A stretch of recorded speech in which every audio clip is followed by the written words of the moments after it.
10 ரூபாய் வேண்டாம், பணி நிரந்தரம் வேண்டும், மதுவை ஒழிப்போம், மக்களை காப்போம் என்ற முழக்கத்தோடு தமிழ்நாடு டாஸ்மாக் விற்பனையாளர் நலச்சங்கம் இன்றைக்கு ஒரு நாள் உண்ணாநிலை போராட்டத்தை குடும்பத்துடன் நடத்தி கொண்டிருக்கிறது. இந்த நேரத்தில் தமிழ்நாடு அரசாங்கம் காலி பாட்டில் திரும்ப பெறுகின்ற திட்டம் பேர்ல இன்னைக்கு மிஷினை கொண்டு வந்து தொழிலாளர்களை யாரையும் துன்புறுத்தக்கூடாது, மாற்று திட்டம் கொண்டு வருவோம்னு சொல்லி மிஷின் மூலமா கொண்டு வரணும்னு நினைக்கிறாங்க. அதை நாங்க வரவேற்கிறோம். அதே நேரத்தில் அந்த மிஷின் இன்னைக்கு ஸ்கேன் ஆக மாட்டேங்குதுன்ற பல பிரச்சனையை எழுப்புறாங்க. நாங்க தமிழ்நாட்டில் இருக்கக்கூடிய டாஸ்மாக் துறையினுடைய அமைச்சர் விக்னேஷ் அவர்களுக்கு, மதிப்புக்குரிய அமைச்சர் அவர்களுக்கு நாங்க ஒரு அன்பான வேண்டுகோளையும் சவாலையும் முன்வைக்கிறோம். நீங்க ஒரு மாதம் இந்த டாஸ்மாக் கடைகள்ல 11,000 ரூபாய் சம்பளத்தோட நீங்க ஒரு மாசம் வந்து மதுபான விற்பனையில விற்பனையாளரா வந்து வேலை செய்யணும்னு நாங்க ஒரு ஓபன் சேலஞ்ச அன்பான வேண்டுகோளை மது விலக்குத்துறை அமைச்சருக்கு நாங்க வைக்கிறோம். 11,000 ரூபாயில நீங்க இந்த சம்பளத்துல வாழ்ந்து காட்டிட்டீங்கன்னா இப்ப 200 பேரை சஸ்பெண்ட் பண்ணி வச்சிருக்கேன்னு சொல்றீங்க.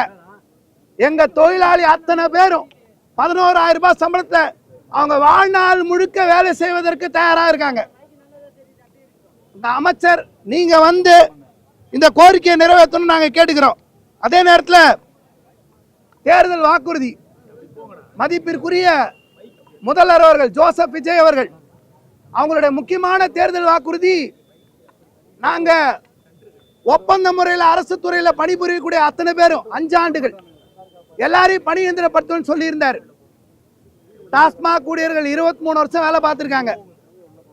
அவர்களுக்கு பணி நிரந்தரம் என்பதை தேர்தல் வாக்குறுதியின்படி அளிப்பதற்கு தமிழ்நாடு முதல்வர் அவர்கள் நடவடிக்கை எடுக்க வேண்டும். குறிப்பாக டாஸ்மாக் துறை தொழிலாளர் மட்டும் நாங்கள் கேட்கல, டாஸ்மாக் தூய்மை பணி இன்னைக்கு மின்வெட்டுக்கு காரணமா இருக்கக்கூடிய மின்சாரத்துறை ஊழியர்களுடைய பற்றாக்குறை, போக்குவரத்து துறை செவிலியர்கள், அரசு ஊழியர்கள், ஆசிரியர்கள், நீ சென்னை மாநகராட்சியில் வந்து போராடின மருத்துவர்கள், மருத்துவமனை ஊழியர்கள், அத்தனை துறை சேர்ந்தவர்களையும் உங்க தேர்தல் வாக்குறுதி படி பணியந்திரப்படுத்துங்க. அது முக்கியமான மைய நோக்கம். டாஸ்மாக் ஊழியர்கள் மட்டும் நாங்க வைக்கல, நீங்க மொத்த ஊழியர் 5 வருஷம் சொன்னவங்களை பணியந்திரப்படுத்துங்க. இன்னைக்கு குடும்பத்தோட இன்னைக்கு உண்ணாநிலை போராட்டம் உட்கார்ந்துருக்காங்க. டாஸ்மாக் ஊழியர் குடும்பம் இல்லையா, குழந்தை இல்லையா, மனைவி இல்லையா? 11,000 ரூபாய் சம்பளத்தை ஒரு எம்எல்ஏ வாழ்ந்து காட்டுங்க பார்க்கலாம். எப்ப பாரு 10 ரூபா வாங்குறான், 10 ரூபா வாங்குறான். 10 ரூபா வேணாயா, 10 ரூபா வேணாம், டாஸ்மாக் ஊழல் வேணாம், அவனுக்குரிய சம்பளத்தை கொடுங்க. பெருசா ஊழலை ஒழிக்கிறேன் பேசுறாங்க. அவன் உழைப்பு சூழ்நிலை யார் ஒழிக்கிறது? 10 ரூபாய் கை நீட்டி கேட்கறான்ல, அது கேட்கறதுக்கு உண்டான காரணத்தை யார் ஒழிக்கிறது? அதை பத்தி பேசுறதுக்கு அமைச்சர் ரெடி ஆக மாட்டாரா? அதை பத்தி யாருமே பேச மாட்டாங்களா? அவன் 10 ரூபாய் ஏன் விற்கிறான்? 11,000 ரூபாய் சம்பளம், 23 வருஷம் ஒரு குடும்பத்தை நடத்த முடியுமா? குழந்தைங்களோட வந்திருக்காங்க, படிக்க வைக்க முடியுமா? அவங்கள பாருங்க, அவங்க கிட்ட போய் கேளுங்க, அவங்க நிலைமை சொல்லுவாங்க. தமிழ்நாட்டில் இன்னொரு முகம் இருக்கு, அது உழைக்கும் வர்க்கத்தினுடைய தொழிலாளர் வர்க்கத்தினுடைய முகம். எந்த ஆட்சி நடந்தாலும் சம்பள உயர்வுக்காக பணி எந்திரத்துக்காக போராடுவோம். இப்போ இன்னைக்கு நாங்கள் ஒரு வழி சொல்றோம், பணி எந்திரத்துக்கு அமைச்சர் அவர்களுக்கு நாங்கள் ஒரு வழி சொல்றோம். நீங்க சமீபத்தில் சொன்னீங்க கட்சி நிதின்னு ஒன்று கொடுத்துட்டு இருந்தோம். எவ்வளோ கட்சி நிதி? 120 கோடி ரூபாய், 120 கோடி ரூபாய். அதுலயும் குறிப்பாக பீர் பாக்ஸுக்கு 40 ரூபாய், மற்ற கேஸ்க்கு 90 ரூபாய்.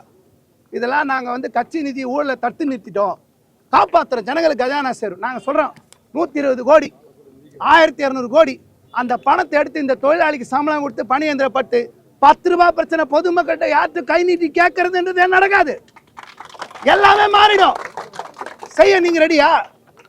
இல்ல டாஸ்மாக் மதுபான பாட்டில் சர்வீஸ் சார்ஜ் போட்டு பெரிய பேர்ல கிளப்ல பார்ல இருக்கு பார், அதை போட்டு அவனுக்கு சம்பளம் எடுத்துற ரெடியா? இல்ல சம்பளம் கொடுக்க மாட்டேன்னா பொதுமக்கிட்ட வாங்கிக்கிறதுக்கு நாங்க டிப்ஸ் பாக்ஸ் வெளியே வைக்கிறதுக்கு நீ வைக்கிறதுக்கு நீ ரெடியா? இந்த காரணங்களை சொல்லுங்க. எப்படிதான் வாழ்வான் அந்த தொழிலாளி? உங்களுக்கு தேவையில்ல அரசுக்கு கஜானா வருமானம். 4765 கடையும் மூடு, பெண்கள் சந்தோஷமா இருப்பாங்க, ஜனங்க நல்லா இருப்பாங்க, இளைஞர்லாம் குடிக்காம நல்ல வகையில் போவாங்க, மாணவர்லாம். அரசாங்கத்துக்கு தான் வேலையா? நம்ம அமைச்சர் ஆதவ அர்ஜுன் அவர்கள் எலெக்ஷன் முன்னாடி சொன்னாரு, கலெக்டருக்கு தான் வேலையா? டாஸ்மாக் இருக்கிறது தான் வேலையா? நாங்கள் அமைச்சரோட சேர்ந்து நிற்கிறோம். டாஸ்மாக் அரசாங்கம் நடத்தாது, இழுத்து மூடு, தேவையில்லை. எங்களெல்லாம் எங்கள் தொழிலாளிகளாம் பணி இயந்திரப்படுத்தி மாற்று வேலை கொடு, நல்லா இருப்பாங்க. சம்பள உயர்வு வேணும், நாங்கள் விட்டு போகிற ஆள் இல்லை. இது வரைக்கும் எடப்பாடி ஆட்சி, ஸ்டாலின் ஆட்சி சந்திக்காத 4 நாட்கள் வேலை நிறுத்த போராட்டத்தை ஜோசப் விஜய் தலைமையிலான ஆட்சி தான் சந்தித்தது. அந்த ஆட்சி தான் சந்தித்தது. ஏன்னா நீங்கள் 717 கடையை மூடி அந்த தொழிலாளி நடுத்தரில் நிறுத்தினீங்க. அந்த காரணத்தால் தான் இருக்கு. டாஸ்மாக்ல வேலை செய்யறவனுக்கு குடும்பம் இருக்கு, குழந்தை இருக்கு, அவனும் போராடுவான். மது விற்கிறது அரசாங்கம் நிறுத்திட்டோம். நாங்கள் இன்னொரு கோரிக்கையை முக்கியமாக வைக்கிறோம். சிஎம் விஜய் அவர்கள் எம்ஆர்எஃப் கம்பெனி முதலாளி, BMW கம்பெனி முதலாளி, ஊரில் இருக்கிற எத்தனை பன்னாட்டு முதலாளிகள், சினிமா துறை, சின்னத்துறை, அத்தனை துறை, தயாரிப்பாளர் துறை எல்லாரையும் பார்க்குறாரு. கருப்பு பட டைரக்டர், ஊரில் இருக்க எல்லாரையும் கத்தி கத்தி தொண்டை கிழிய கத்தின்னு இருக்கோம். டாஸ்மாக் ஊழியர்கள் எங்கள் சங்கத்தோடு, தமிழ்நாடு டாஸ்மாக் விற்பனையாளர் சங்கத்தோடு முதல்வர் அவர்கள் பேச்சுவார்த்தை நடப்பதற்கு அழைப்பு கொடுக்கணும். அமைச்சர் விக்னேஷ் அவர்கள் எங்களோட பேச்சுவார்த்தை நடத்தணும். சமூக நீதித்துறைன்னு ஒரு துறை இருக்கு. அந்த துறையினுடைய அமைச்சர், மதிப்புக்குரிய அமைச்சர் வன்னியரசு அவர்களுக்கும் நாங்கள் கோரிக்கை வைக்கிறோம். இதில் வேலை பார்க்குற 50% பட்டியலின சமூகத்தை சேர்ந்தவர்கள். இவங்களுக்கு எங்கே போச்சு சமூக நீதி? யாராவது கேட்குறீங்களா? அதை 11,000 ரூபாய் சம்பளத்தை வாழ்றானு அவனுக்கு சமூக நீதி வேணாமா? அமைச்சர், சமூக நீதித்துறை அமைச்சர் மதிப்புக்குரிய வன்னியரசு அவர்கள் எங்கள் குறையை கேட்க வேணும். ஜனநாயக நாட்டில் நாங்கள் போராடக்கூடாதா? நேற்று காவல்துறையில் 2 தரப்பு நைட் வரைக்கும் பர்மிஷனே கொடுக்கக்கூடாது, இன்னொரு தரப்பு பர்மிஷன் கொடுக்கணும். ஏங்க போன ஆட்சியில் 4 ராஷ்டிரம் கடந்த பிறகுதான் அனுமதி இல்லைன்னு சொன்னா, போலீஸ் வச்சு மிரட்டினா. 1 மாசம் ஆச்சு, உனக்கு அனுமதி கிடையாது, போலீஸ் வச்சு எல்லா இடத்தையும் மிரட்டுறாங்க. என்ன நடக்குது? இதுதான் ஜனநாயகமா? இதுதான் தூய சக்தியா? நீங்க ஒரு போராட்டம் அறநிலை, ஒரு அற வழியில, காந்திய வழியில உண்ணாவிரதம் நடத்த கூட பர்மிஷன் இல்லையா? சில காவல்துறை நல்ல அதிகாரிகள் சரியான நேரத்தை தலையிட்டு இந்த அனுமதிக்கு ஏற்பாடு செஞ்சாங்க. எங்கள் போராட்டம் 10 ரூபாய் வேண்டாம், பணி இயந்திரம் வேண்டும், மது ஒழிப்போம், மக்களை காப்போம். எங்களோட அரசு பேச்சுவார்த்தை நடத்தி இந்த பிரச்சனையை தீர்க்கும் வரை நாங்கள் உறுதியோடு போராடுவோம் என்பதை தமிழ்நாடு டாஸ்மாக் விற்பனையாளர் நலச்சங்கத்தின் சார்பிலே தெரிவித்துக் கொள்கிறோம்.